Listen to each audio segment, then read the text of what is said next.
Yuki's 14. I got her when she was 4, and she's been with me 10 years now. She's moving kind of slow, and she's got a cyst on her tail, but the vets looked at it, and we decided just to leave it alone. She's got some arthritis and some other stuff going on, but she's still doing pretty good. I'm just sitting out here this morning in the backyard with the boys now, since Yuki went inside. A couple of times people have asked me, how is it that you ended up with 4 Akitas? And I'll tell you, it really wasn't my intention.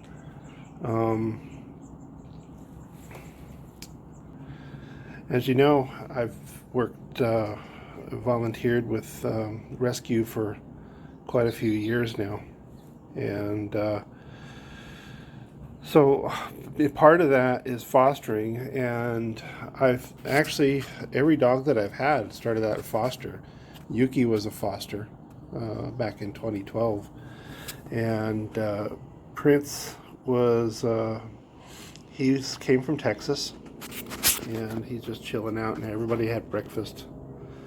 Prince came from Texas, and he was in boarding for a while, and then I had another dog that came from Texas that was here in my foster care, but I got him adopted, and so then I brought Prince, because if I had Prince in boarding, that's $20 a day out of our pockets. And so I brought him here, and at the time I had another boy. I had Kenji, and Prince and Kenji seemed to get along pretty well. They seemed to enjoy playing together, and they did pretty well. So plus the whole time that we had Prince, we didn't get one single inquiry or application, nothing. And Prince is good with dogs, he's good with people, he's perfect, but why nobody wanted him, I don't know. So I kept him. Then in October of 20, we lost Prince. I mean, not Prince. We lost Kenji, and so Prince was kind of feeling lonely. He missed his buddy. He had Yuki still, but Yuki's kind of old. She just wants to kind of do her own thing, and so I had another foster boy here, Koga. Koga we got from Texas. He came from the Corpus Christi area. I forget the name of the town, but we actually found out about him and took him from the shelter literally the day before he was scheduled to be euthanized.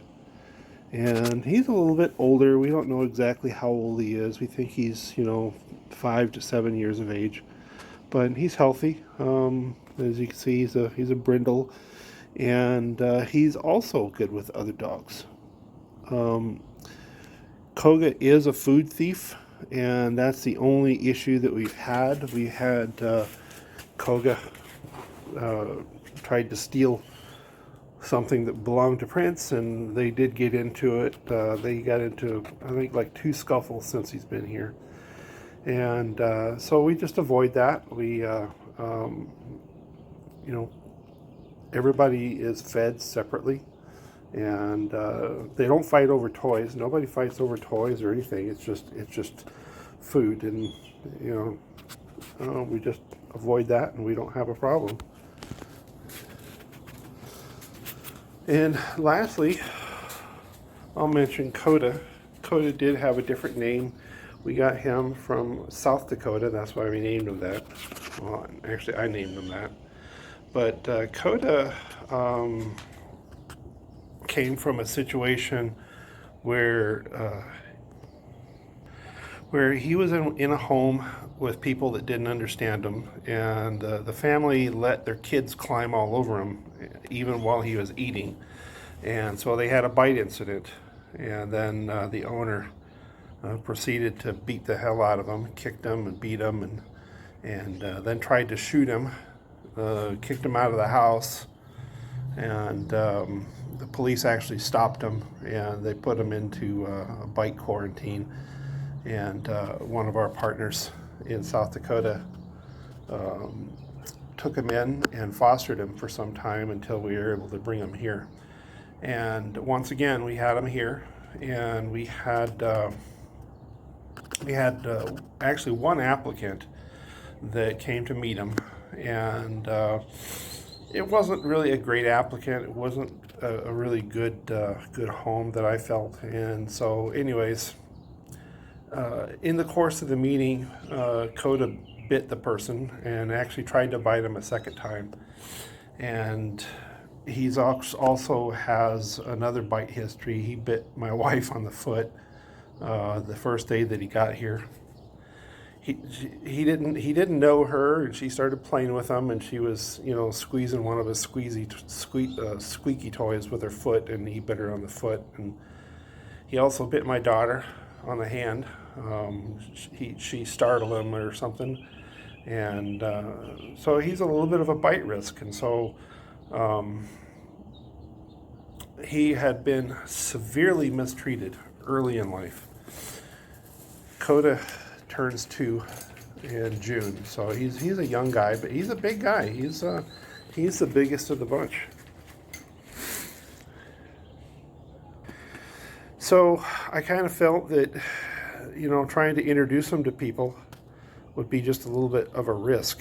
And in fact, in the narrative, I stated that whoever adopt him should plan on doing more than one meet and greet, because he's not real friendly with somebody that he just meets. He has to get to know them, and then he's less likely to bite. So, but I had just decided just to keep him rather than risk trying to adopt him.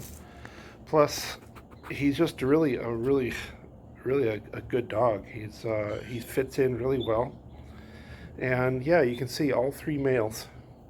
And I do know that you got to be careful with Akitas of the same gender and all that, and that's pretty much a pretty good guideline, because I've had other fosters like that I've had to keep separate, that I had to keep out of sight of my dogs because of that. But apparently these guys just didn't get that memo, so they seem to get along pretty well. We're still supervised. If I have to leave them, I separate everybody still. At some point I'll do that less, but it just takes time, and you have to give them time. So anyways, that's how I have 4 Akitas. Now you know.